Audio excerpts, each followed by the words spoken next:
응?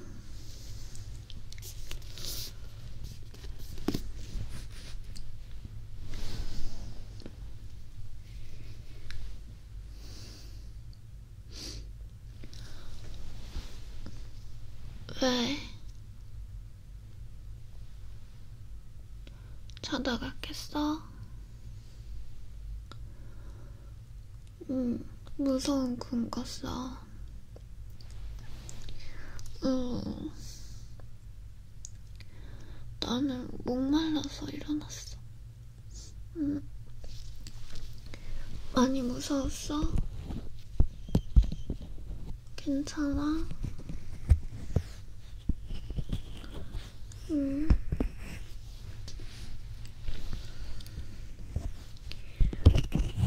괜찮아. 응, 놀랬구나. 괜찮아.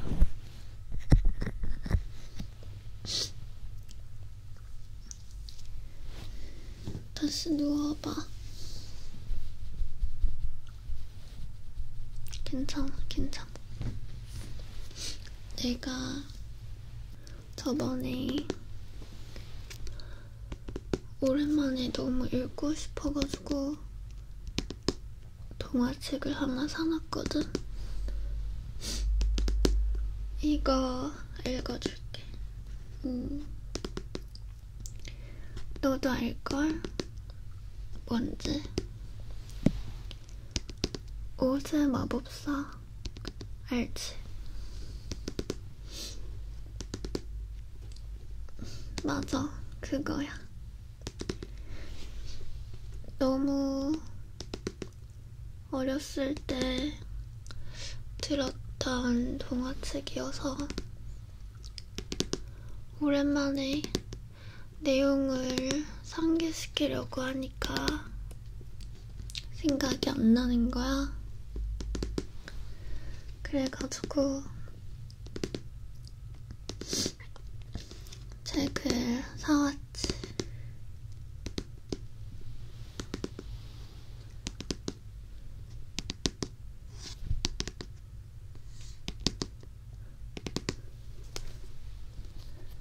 짜잔.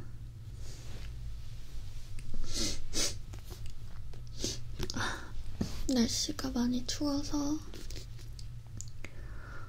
자꾸 콧물이 나. 나 감기는 아닌데 요즘 목이 좀 안 좋아서 괜찮아. 근데 너 책 읽어주는 거라면 괜찮아.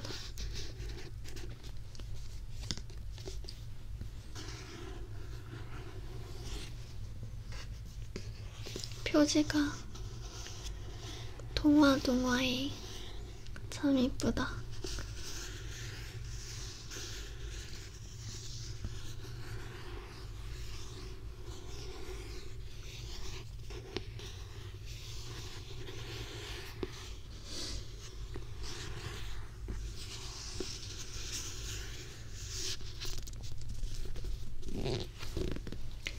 이것도 앨리스만큼 오래된 이야기일 텐데 한번 읽어볼까?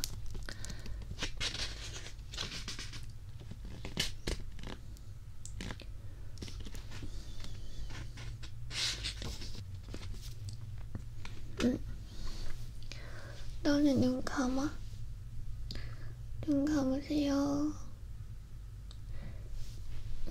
다시 자면 악몽 안 꿀 거야.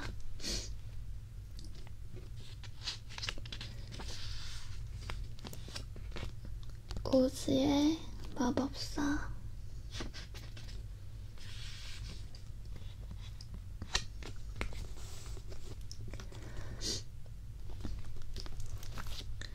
잠깐 눈 떠봐.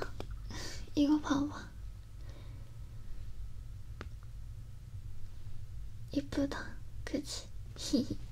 다시 눈 감아. 코코.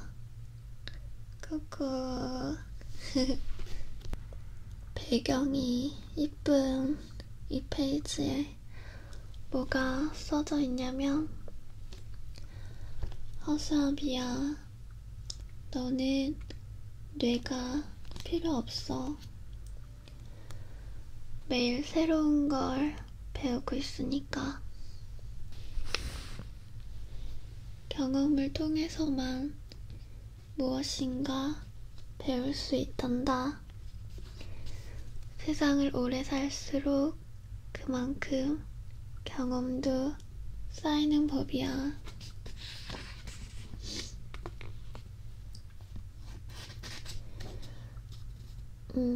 맨 앞에 작가의 말이 한 구절 있는데, 좋은 친구이자 동반자인 아내에게 이 책을 바칩니다 라고 되어 있네.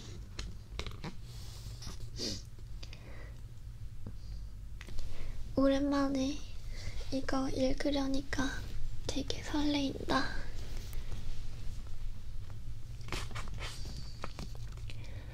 제1장 회오리 바람.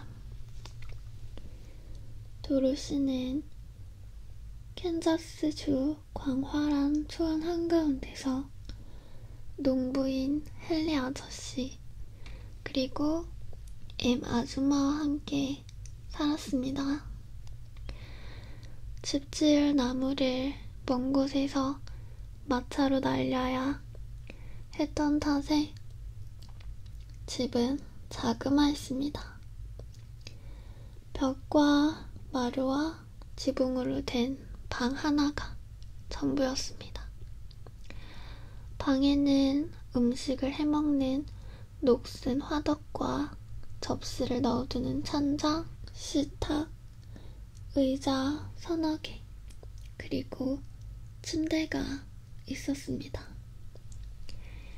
아저씨와 아줌마는 한쪽 구석에 놓인 큰 침대를, 도로시는 맞은편 구석에 놓인 작은 침대를 썼습니다.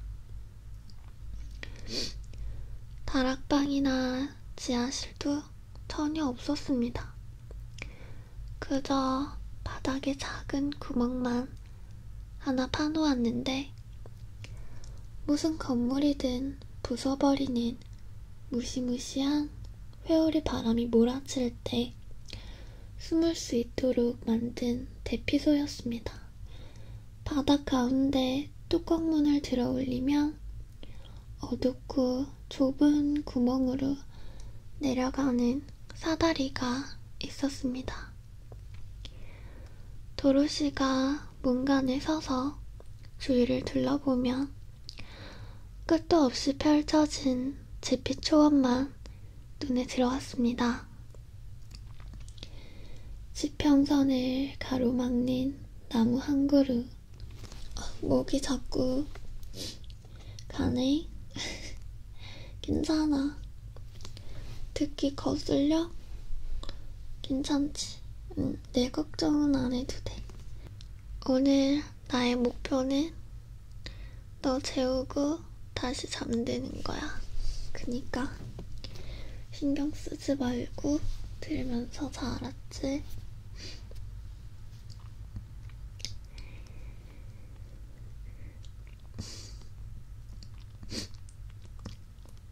지평선을 가로막는 나무 한 그루.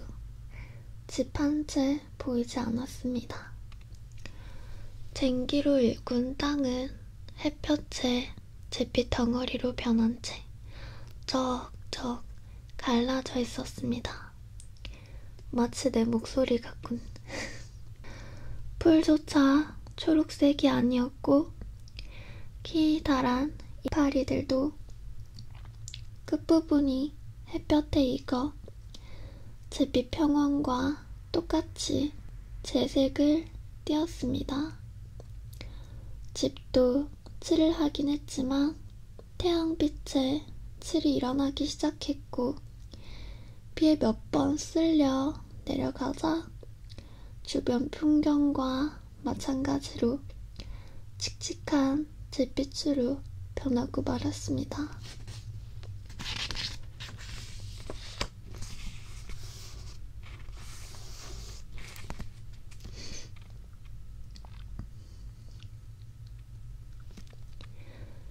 처음 이곳으로 이사왔을 무렵 M 아줌마는 젊고 예쁜 새색시였습니다.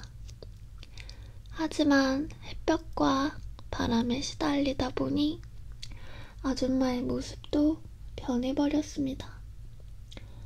영롱하게 빛나던 눈빛은 사라지고 차가운 회색만 남았습니다. 발그레하던 뺨과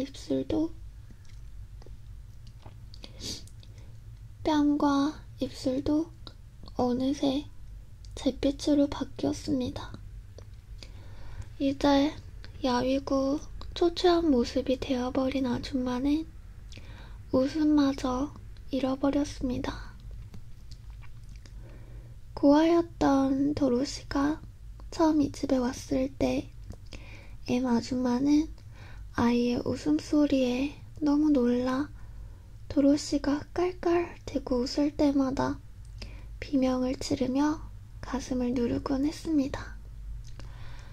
그리고 지금도 여전히 이런 환경에서 웃을거리를 찾아내는 도로시가 신기하다는 듯 물끄러미 쳐다보고는 했습니다.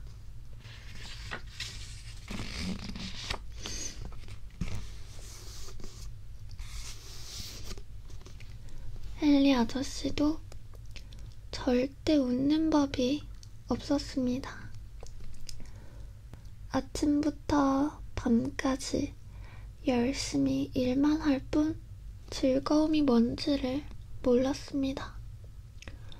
헨리 아저씨 역시 긴 턱수염에 낡은 부츠까지 온통 잿빛이었고 말수가 거의 없는 데다 늘 무뚝뚝하고 심각했습니다.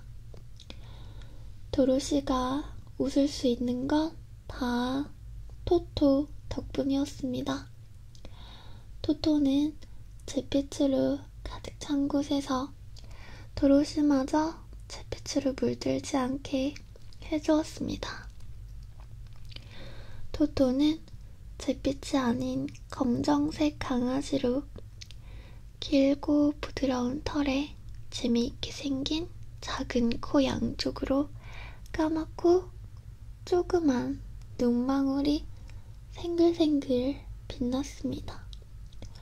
도로시는 하루 종일 토토와 놀았고 토토를 끔찍이 사랑했습니다. 하지만 오늘 도로시와 토토는 함께 놀지 않았어요. 헨리 아저씨는 문 앞 계단에 앉아 평소보다 더 잿빛으로 흐린 하늘을 걱정스러운 눈길로 올려다보고 있었습니다. 도로시도 토토를 두 팔에 안고 문가에 서서 하늘을 보았습니다. M 아줌마는 설거지를 하는 중이었어요. 저 멀리 북쪽에서 바람이 흐느끼는 소리가 들려왔고 폭풍이 몰아치기 전 키 큰 풀들이 물결처럼 휘청거리는 모습이 헨리 아저씨와 도로시의 눈에 들어왔습니다. 곧이어 남쪽에서도 휘 하는 날카로운 바람소리가 들려왔고 눈길을 돌리자 거기에도 역시 풀들이 이리저리 파도를 타고 있었습니다. 순간 헨리 아저씨가 몸을 벌떡 일으키며 아줌마에게 말했습니다. 회오리 바람이 오고 있어. 난 가축들을 살펴보러 가겠소. 헨리 아저씨가 소와 말을 둔 헛간으로 불이 나게 달려갔습니다.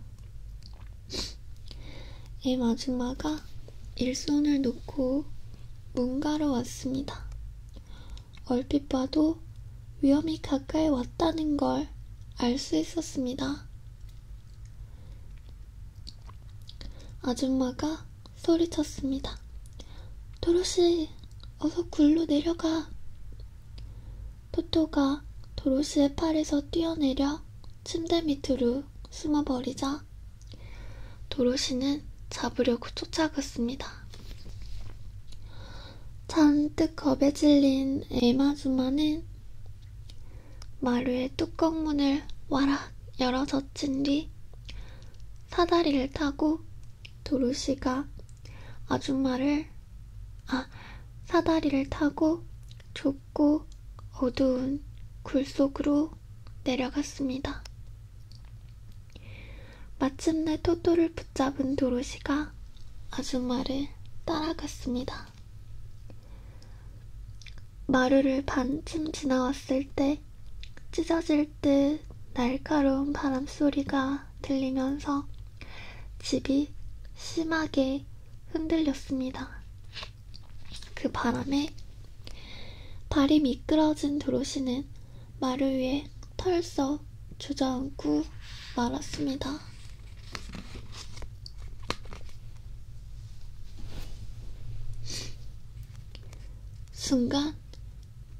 순간 이상한 일이 일어났습니다. 집이 두세 번 빙빙 도는가 싶더니 공중으로 천천히 떠올랐습니다.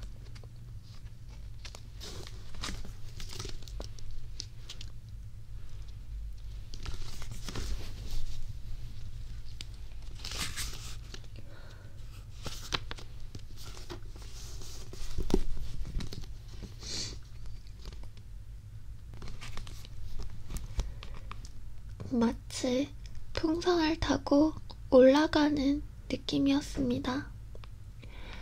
북쪽에서 불어온 바람과 남쪽에서 불어온 바람이 도로시의 집에서 딱 만나면서 회오리 바람의 중심이 되었습니다.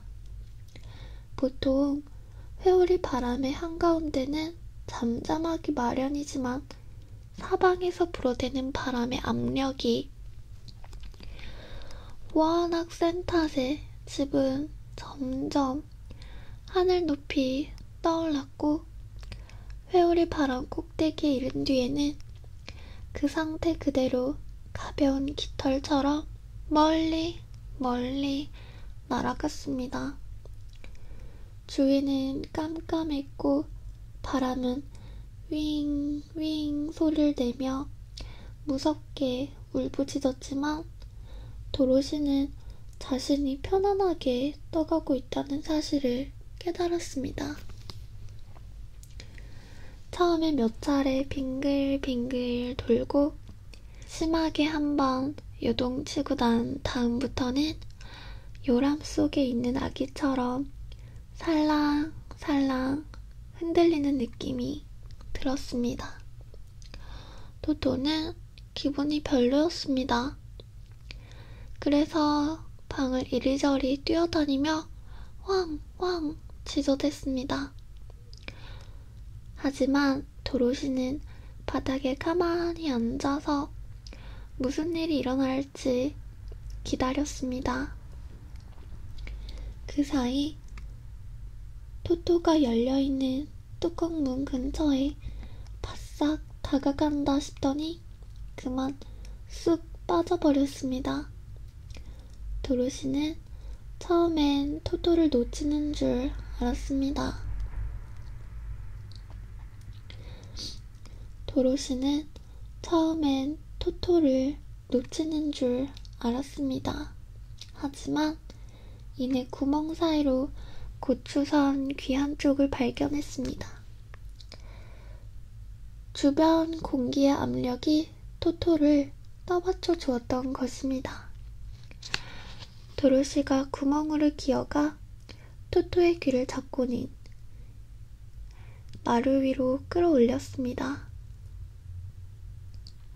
그러고는 또 이런 사고가 일어나지 않게 문을 꼭 닫았습니다. 시간이 점점 지나자 두려운 마음도 서서히 사라졌습니다. 하지만 도로시가 혼자라는 사실을 뼈저리게 느꼈고 세찬 바람 소리에 귀가 먹을 지경이었습니다. 처음엔 집이 다시 떨어져 온몸이 산산조각 나지 않을까 겁이 났지만 시간이 흘러도 아무 일도 일어나지 않자 도로시는 걱정을 접고 가만히 기다리면서 앞으로 무슨 일이 일어날지 두고 보기로 마음먹었습니다. 이윽고 도로시는 흔들리는 바닥을 기어가 침대 위에 누웠습니다. 토토도 따라와 도로시 옆에 누웠습니다. 집이 흔들리고 바람소리가 윙윙 거리는데도 도로시는 눈을 감자마자 잠에 굴어떨어졌습니다.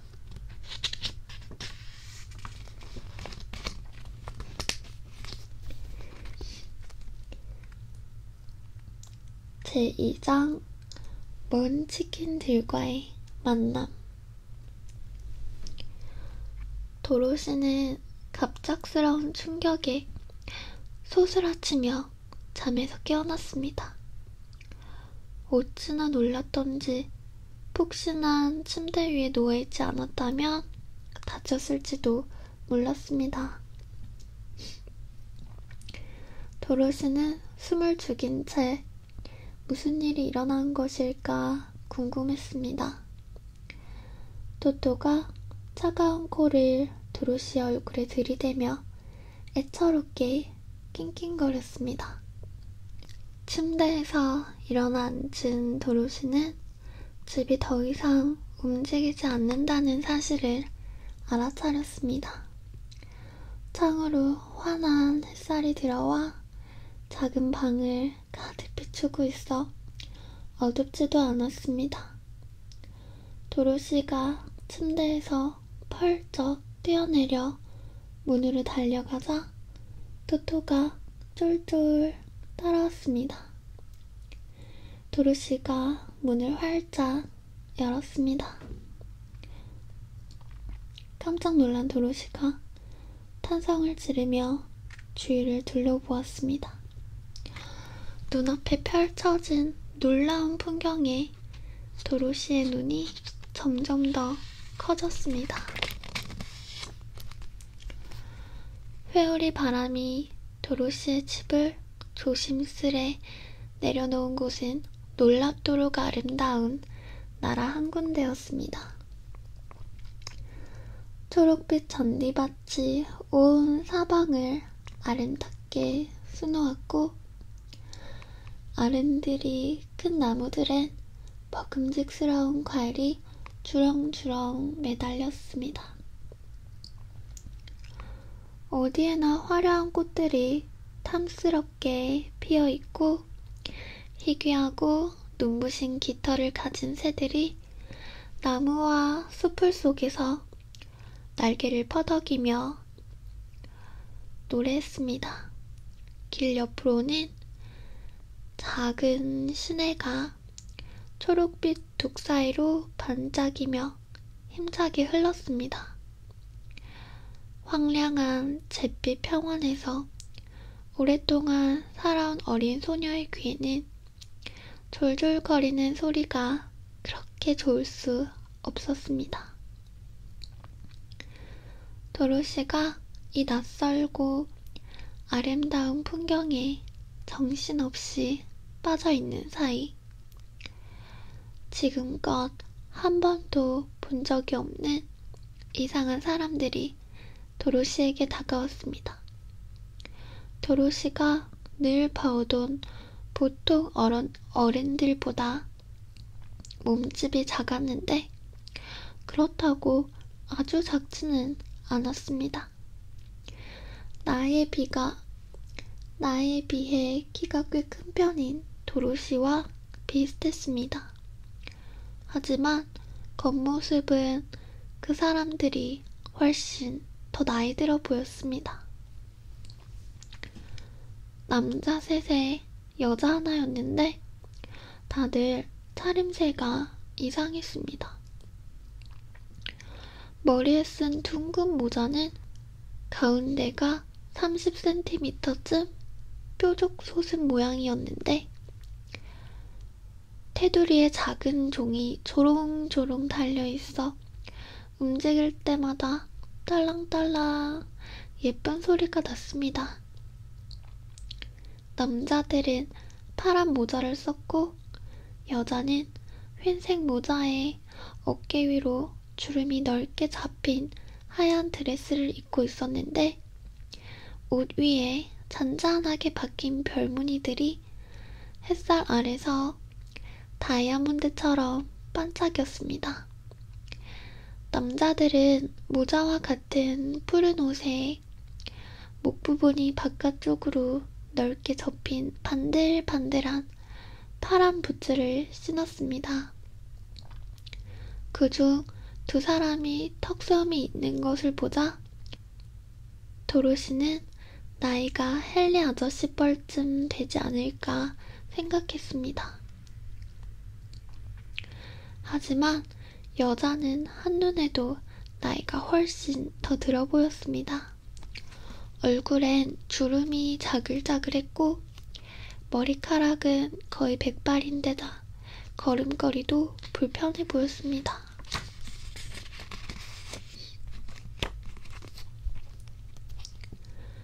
그 사람들은 도로시가 서 있는 집에 가까워지자 더 다가가기가 두려운 듯 걸음을 멈추고 자기들끼리 쑥덕거렸습니다. 잠시 후 노파가 도로시에게 걸어와 고개 숙여 인사를 하더니 상냥한 목소리로 말했습니다. 세상에서 가장 위대한 마법사님 먼치킨 나라에 오신 것을 환영합니다. 동쪽 나라 나쁜 마녀를 없애고 우리를 해방시켜 주셔서 정말 감사합니다. 도로시는 이 말을 듣고 어안이 벙벙했습니다. 도대체 이 할머니는 왜 나를 마법사라고 부르며 동쪽 나라 나쁜 마녀를 죽였다고 말하는 거지? 도로시는 회오리 바람을 타고 집에서 멀리 날아온 힘없고 순진한 어린아이일 뿐이었습니다. 게다가 태어나서 지금껏 벌레 한 마리 죽인 적이 없었고요. 하지만 할머니가 뭔가 대답을 기다리는 눈치라 도로시는 주저주저하며 이렇게 말했습니다. 정말 친절하시군요. 하지만 뭔가 착각을 하신 것 같아요. 전 아무도 죽이지 않았답니다. 그러자 할머니가 웃으며 대꾸했습니다. 어쨌든 집이 그랬으니 마찬가지인 셈이지요. 저길 봐요. 저길 보세요. 할머니가 집 한쪽 구석을 가리키며 말을 이었습니다. 나무 판자 밑으로 발 2개가 튀어나와 있잖아요. 그 장면을 본 도로시가 너무 놀라 낮게 비명을 질렀습니다. 집을 받치는 커다란 기둥 아래 코가 뾰족한 응구들을 신은 발 2개가 정말로 삐죽 튀어나와 있었습니다. 이를 어째? 도로시가 당황하고 놀란 마음에 두 손을 맞잡으며 소리쳤습니다. 집이 떨어질 때 마녀가 밑에 깔렸나봐. 어떡하면 좋죠? 할머니가 태연하게 대답했습니다. 그냥 내버려둬요.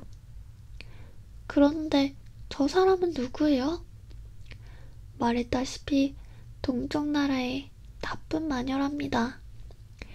몇 년이나 먼치킨들을 지배하며 밤낮으로 노예처럼 부려먹었지요.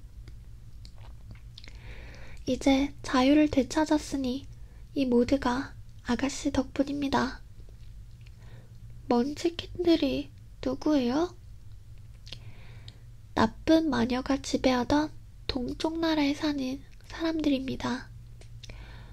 할머니도 먼치킨인가요? 아니요. 북쪽 나라에 살긴 하지만 이곳 사람들의 친구라고 할 수 있죠. 동쪽 나라에 마녀가 죽었다는 소식을 전하러 먼치킨들이 찾아왔기에 불이 나게 달려나온 거예요. 난 북쪽 나라의 마녀랍니다. 세상에, 할머니가 정말 마녀라고요?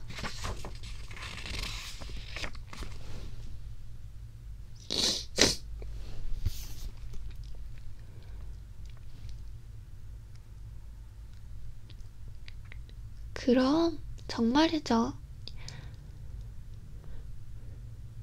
하지만 난 착한 마녀라서 사람들이 무척 좋아한답니다. 하지만 이곳을 다스리던 나쁜 마녀만큼 힘이 세지 못해요.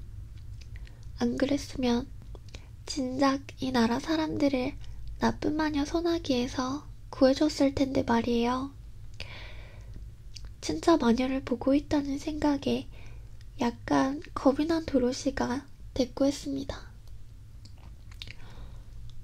하지만 전 마녀는 전부 못됐다고 생각했는데요. 오, 아니에요. 정말 잘못 알고 있는 거예요. 오즈의 나라에는 마녀가 딱 4명 사는데 북쪽과 남쪽에 사는 마녀는 착한 마녀랍니다. 그중 하나가 나니까 틀림없어요. 동쪽과 서쪽에 사는 마녀는 진짜로 나쁜 마녀들이지요. 하지만 이제 한 명이 죽었으니까 오즈의 나라에는 나쁜 마녀가 서쪽 마녀 하나 남았네요. 도로시가 잠깐 생각에 잠겼다가 말했습니다. 하지만 에마주마는 마녀들이 아주 옛날에 모두 죽었다고 하던 걸로? 에마주마가 누구죠? 캔자스에서 저랑 함께 사는 아줌마예요. 북쪽 나라 마녀는 고개를 숙이고 눈을 내리깐 채 잠시 생각에 잠긴 모양이었습니다. 그러다가 고개를 들고 이렇게 말했습니다. 캔자스라는 곳은 지금껏 한 번도 들어본 적이 없어서 어딘지 모르겠네요. 아가씨가 한번 말해보세요. 문명이 발달한 곳인가요? 네, 그럼요. 그렇다면 이해가 되네요. 문명이 발달한 곳에는 마녀들이 하나도 남아있지 않아요. 마법사도 마술사도 없지요. 하지만 보다시피 오즈의 나라는 세상과 떨어져 있어 문명과는 거리가 멀답니다. 그러니까 이렇게 여전히 마녀도 마법사도 있는 거예요.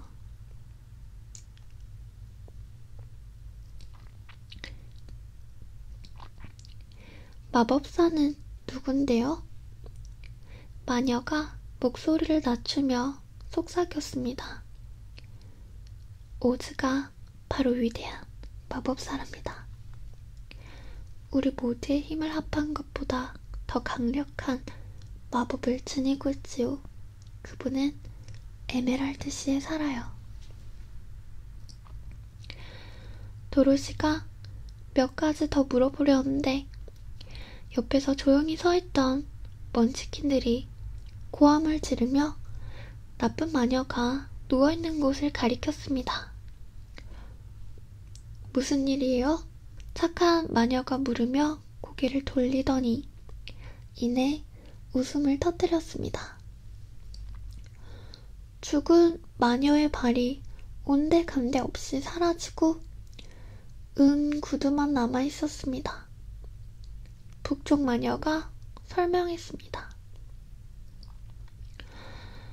서쪽 마녀 나이가 워낙 많아서 햇볕에 빨리 증발해버린 거예요. 이제 완전히 사라졌네요. 하지만 응구드는 아가씨 거니까 신도록 해요.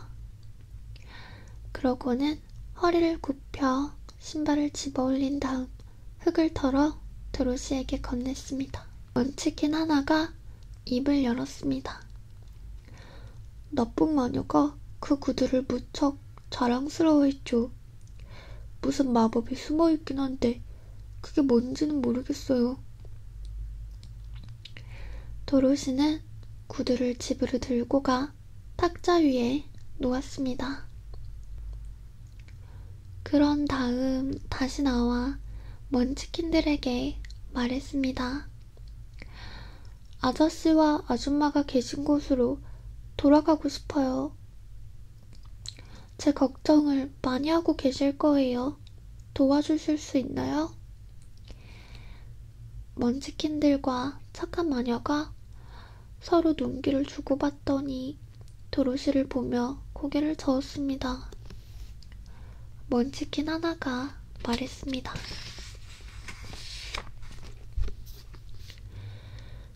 여기저기 가까운 곳에 큰 사막이 있는데 아무도 못 건너가요.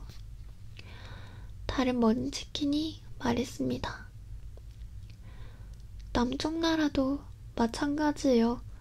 제가 직접 가봐서 알거든요. 남쪽 나라에는 쿼들링들이 산답니다. 또 다른 먼치킨이 말했습니다. 서쪽도 똑같다고 들었어요.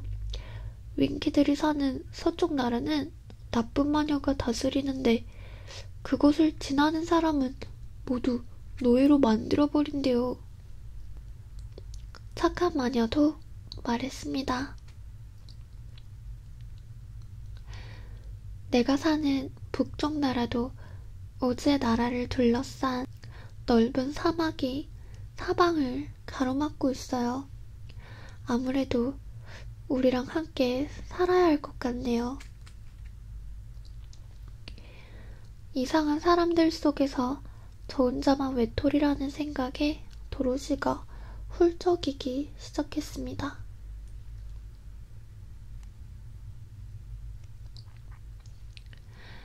도로시의 눈물이 마음 따뜻한 먼치킨들까지 올렸는지 다들 손수건을 꺼내고 흐느꼈습니다. 착한 마녀가 모자를 벗어 뾰족한 부분을 가만히 코끝에 세우더니 엄숙한 목소리로 하나, 둘, 셋 하고 외쳤습니다. 그러자 모자가 순식간에 석판으로 변했고 거기에 하얀 분필로 이렇게 크게 적혀 있었습니다. 도로시를 에메랄드시로 보내라. 착한 마녀가 코끝에서 석판을 내려 그 위에 적힌 글을 읽고는 물었습니다. 아가씨 이름이 도로시인가요? 네. 도로시가 눈물을 닦으며 착한 마녀를 올려다보았습니다. 그럼 에메랄드시로 가야 해요. 오즈가 도와줄지도 몰라요. 어디에 있는데요? 우리나라 한가운데 있어요. 내가 말한 위대한 마법사 오즈가 다스리지요. 도로시가 걱정스럽게 물었습니다. 좋은 사람인가요? 착한 마법사예요. 직접 본 적이 없어서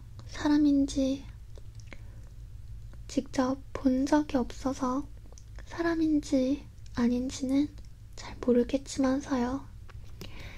어떻게 가면 되죠? 걸어서 가야 해요. 즐겁고 어둡고 무서운 곳을 지나는 오랜 여행이 될 거예요. 하지만 내가 아는 마법을 총동원해서 아가씨가 해를 입지 않도록 도와주겠어요.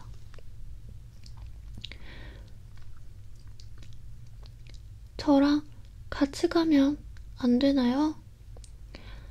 도로시는 착한 마녀가 하나밖에 없는 친구처럼 여겨져 이렇게 애원했습니다. 아니요, 그렇게는 못해요. 대신 아가씨에게 입을 맞춰줄게요.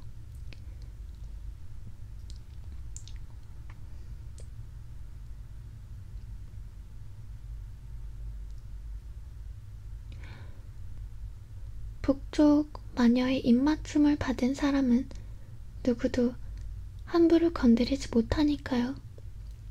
착한 마녀가 도로시에게 다가와 이마에 부드럽게 입을 맞췄습니다. 입술이 닿은 자리에 이내 동그란 자국이 반짝이며 남았습니다. 착한 마녀가 말했습니다. 에메랄드시까지 가는 길에는 노란 벽들이 깔려 있으니까 길을 잃지는 않을 거예요.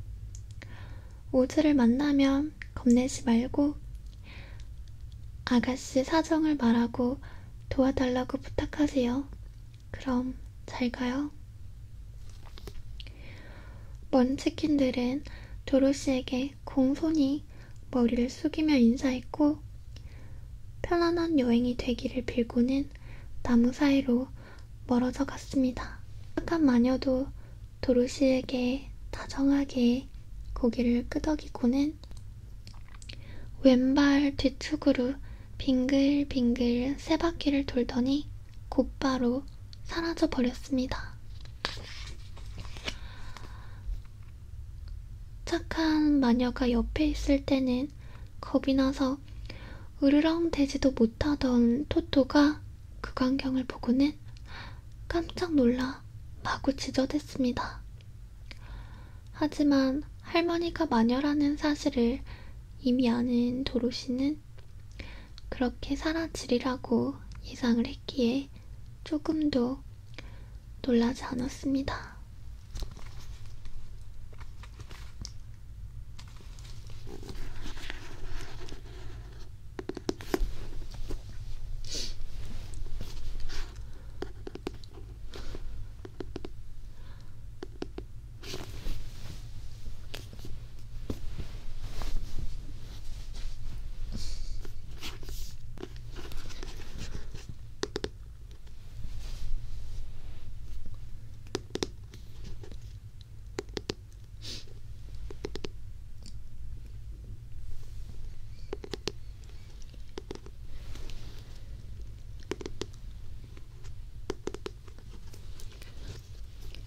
잠들었네.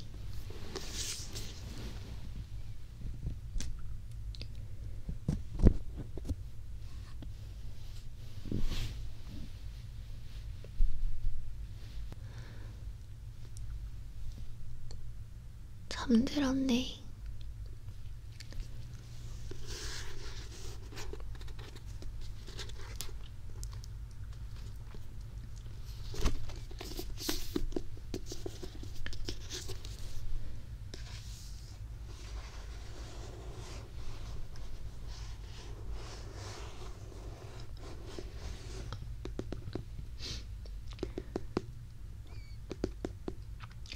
나 혼자 마저 읽고 자야겠다.